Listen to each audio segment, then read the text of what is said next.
দিনটি ছিল 23শে জানুয়ারি।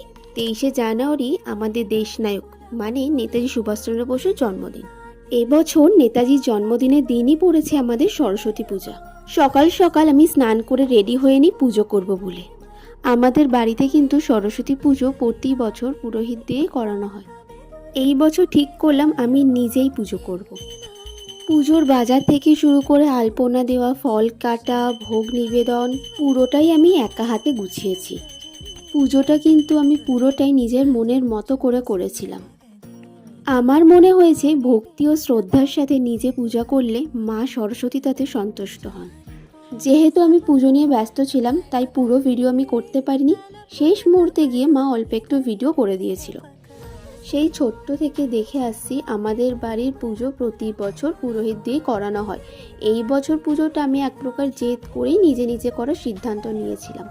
পুজো শেষ, এবার তো প্রসাদ খাওয়ার পালা। যেহেতু নিজের হাতেই সব করেছি তো সেই কারণে প্রসাদ তো আমি নিজের হাতেই সবাইকে তুলে দিলাম। এরপরেই দেখি জ্ঞানেশ্বরী মাতা ক্লাব থেকে ঠাকুরের প্রসাদ দিয়ে গেল। সত্যি বলতে ঠাকুরের প্রসাদে একটা আলাদাই মহিমা থাকে।